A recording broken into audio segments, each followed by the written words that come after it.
Video games! An inspiring source of recreation, creativity, and income, and it all started with these two men, Thomas T. Goldsmith Jr. and Ethel Ray Mann.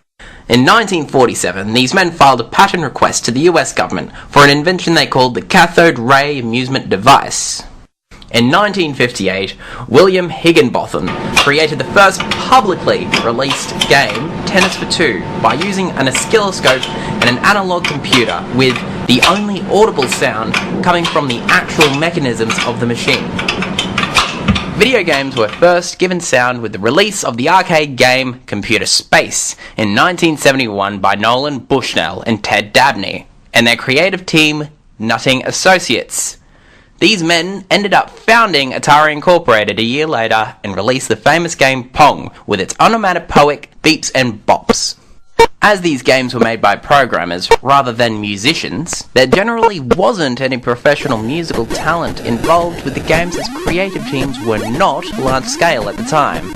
In the late 70s, early 80s, as arcade games became massively popular, technology started improving, and with it so did its capacity to create bigger and better games. This technology leap saw the invention of cartridge-based games, which allowed more storage space and better quality sounds.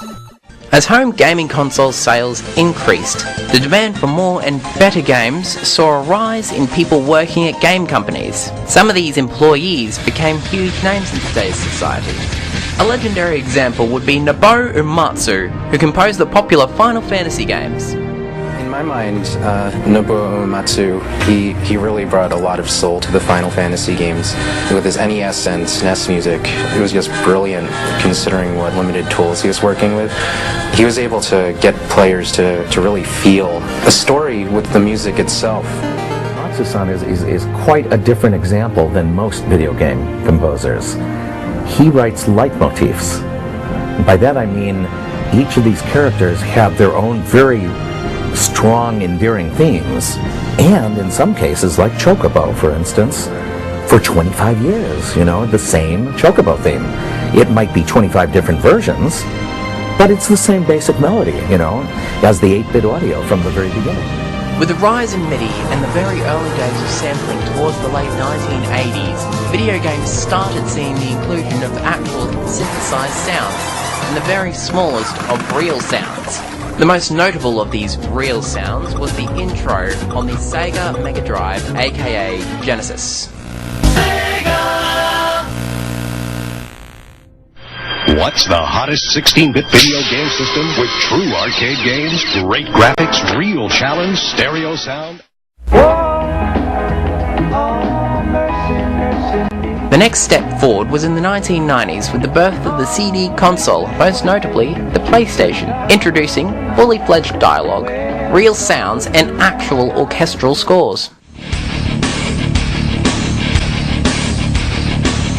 The Hell March from Command & Conquer Red Alert was a very nostalgic piece for me because it was one of the first times that I kind of realized that video game music could be real music. Not to say there's anything wrong with chiptunes or sample-based stuff, but it was the first time that I remember loading up a game and it was guitars and vocals and real drums and all this kind of stuff, and it was perfectly suited again to the narrative and the presentation of the game, and it was a very big influence on me as far as from where I do my guitars to how I choose to, what tracks to put in what parts of a game. So some notable milestones being Metal Gear Solid with its many dialogue cutscenes. What's the situation, Snake? Looks like the elevator in the back. And Spyro the Dragon with its engaging melodies.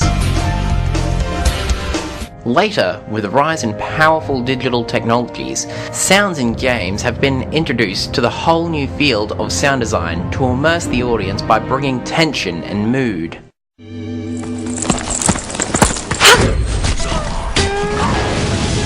The goal of any real sound designer is just to make you not pay attention to the sound, but have it be so good that it feels real and natural.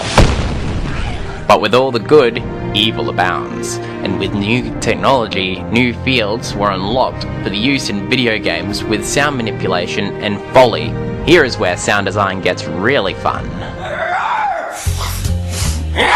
But with the magic of audio filters applied in real time, he sounds like this.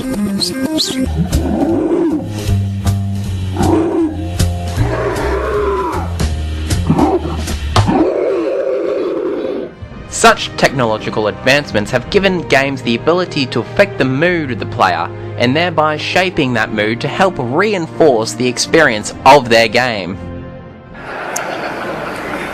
And you can design for this. How people feel when they have accomplished something themselves in your game is this feeling of pride that nothing else in entertainment can give you. And you can design for this moment. Even simple things, puzzle games. My favorite sort of ego-stroking design to make you feel great moment in any game is Peggle. Have you, everybody here played Peggle? Have you finished a level? If you haven't, all levels end this way.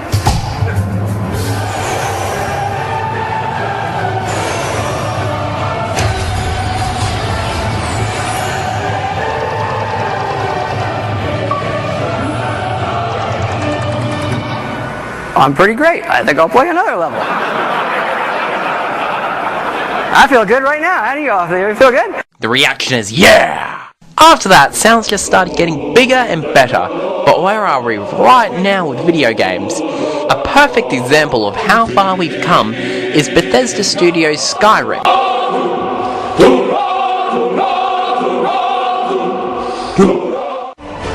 We don't script the music too heavily to where we're trying to match every moment that the player is doing or anything like that. And it has a weird way of justifying itself to you. You feel like this big sweeping score as I'm rounding this bend and seeing this mountainous valley view is playing for you.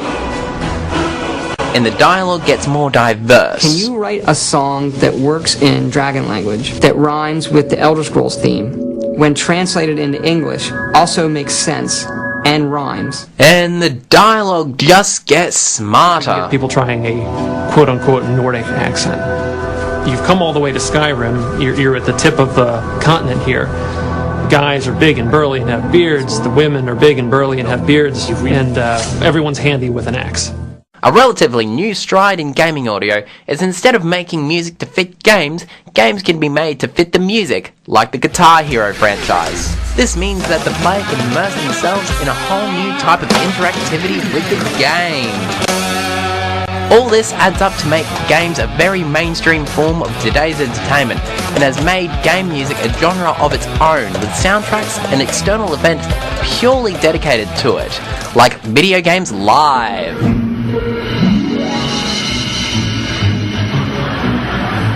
Now, with everything that's happened so far, where will the future lead sound in video games to? Who knows?